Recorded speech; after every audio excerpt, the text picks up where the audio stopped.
Baik, di sini saya akan membaca lanjut. Di balik di sebuah kecil yang terletak di pinggir hutan, orang pemuda bernama Arka dan tubuh dan tatapan yang sering kosong sebagai sosok yang diam. Sebagian besar waktunya dia habiskan untuk melukis pemandangan langit-langit, senja, pohonan, hamparan sawah yang lambai terpa angin. Melalui lukisan-lukisannya, Arka menemukan pelarian dari kenyataan pahit yang selalu membayangi hidupnya. 10 tahun lalu, dalam sebuah kecelakaan tragis, ia kehilangan kedua orang tuanya. Setelah itu, Arka oleh pamannya, Pak Guntur, seorang petani tua yang hidup sederhana.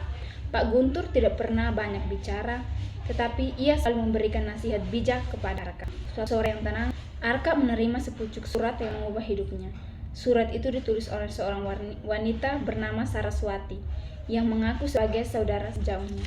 Dalam surat tersebut, Saraswati mengundang Arka untuk datang ke kota besar dan mencoba membuka lembaran baru dalam hidupnya.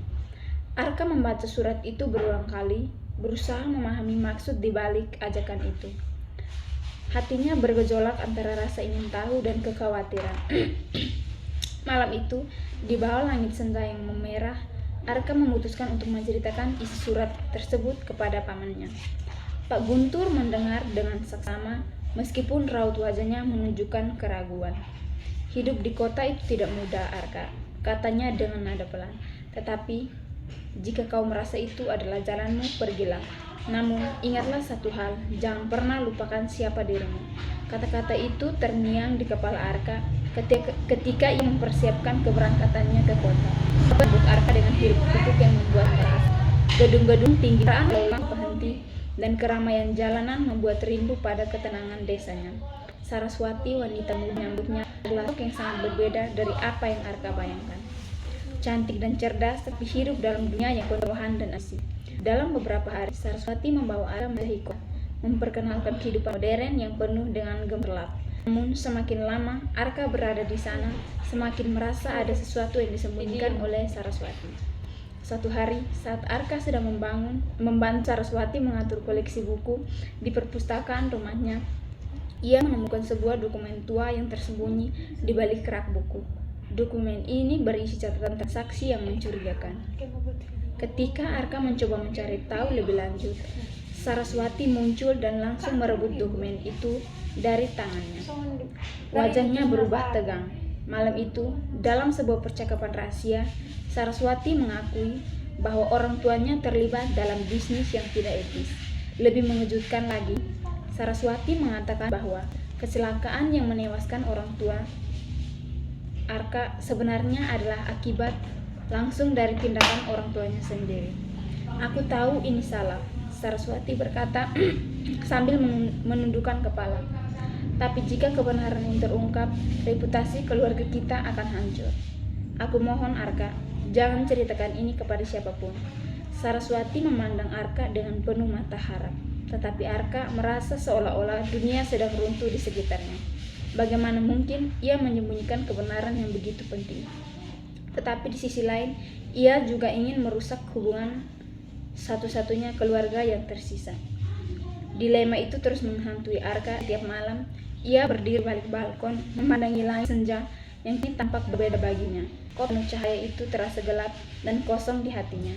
Arka tahu keputusan yang akan ia buat tidak hanya mengubah hidupnya, tetapi menentukan warisan moralnya. Pada akhirnya, di bawah langit senja yang menjingga, Arka menutup matanya, menarik napas panjang, dan memutuskan bahwa kebenaran harus diungkap. Pak Guntur benar, bisiknya dalam hati. Ia tidak boleh melupakan siapa diriku. Dengan tekad yang bulat, Arka bersiap untuk menghadapi konsekuensi keputusannya, meski itu berarti kehilangan segala yang ia miliki. Pertanyaan: siapa nama pemuda yang menjadi tokoh utama dalam cerita di balik langit senja? Pemuda yang menjadi tokoh utama dalam cerita di balik langit senja adalah Arka. Pertanyaan kedua, mengapa Arka merasa dilema setelah mendengar pengakuan Saraswati? Karena pengakuan Saraswati mengungkapkan bahwa orang tuanya terlibat dalam bisnis yang tidak etis Lebih mengejutkan lagi, Saraswati mengatakan bahwa kecelakaan yang menewaskan orang tua Arka sebenarnya adalah akibat langsung dari orang tuanya sendiri. Nomor 3, jika Anda berada di posisi Arka, bagaimana Anda menghadapi dilema antara mengungkapkan kebenaran atau menjaga kehormatan keluarga? Jika saya berada di posisi Arka, saya memilih untuk mengungkapkan kebenaran. Nomor 4, apakah yang menjadi penyebab utama konflik batin yang dialami Arka dalam cerita ini? Penyebab utama konflik batin yang dialami Arka karena ia merasa dilema antara memilih mengungkapkan kebenaran atau menyembunyikan kebenaran. Nomor 5, apakah keputusan Arka untuk mengungkapkan kebenaran di akhir cerita adalah keputusan yang benar? Ya, keputusan benar karena lebih baik mengungkapkan kebenaran daripada menyembunyikan kebenaran. Nomor 6, buatlah alternatif akhir cerita yang berdasarkan keputusan Arka yang memilih untuk tetap diam. Bagaimana kehidupan Arka? Kehidupan Arka akan berubah. Alternatif akhir cerita. Menurut saya cerita ini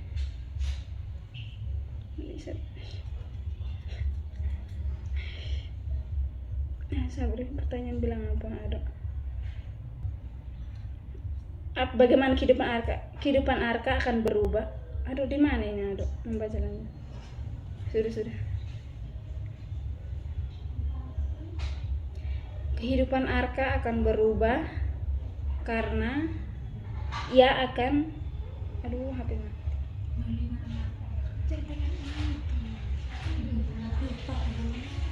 Kehidupan Arka akan berubah karena ia akan mengungkapkan kebenaran dan ia akan kehilangan segala yang ia miliki.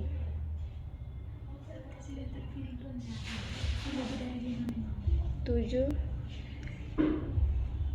apa yang menjadi aktivitas utama Arka di desa sebelum ia menerima surat dari Saraswati?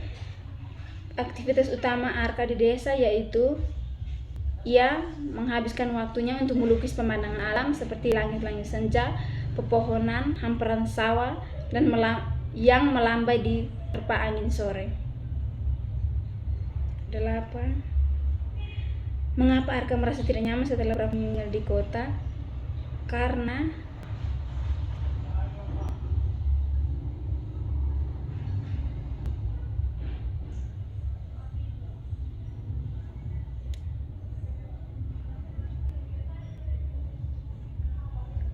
di kota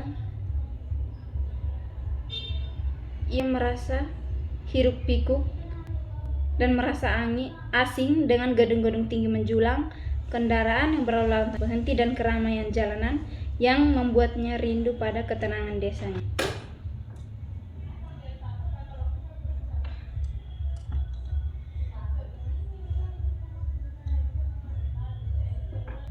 Nomor 9, apa arti kata kontroversial? Kontroversial yaitu sesuatu yang bertentangan dengan kebenaran atau sesuatu yang berbelakang dengan kebenaran.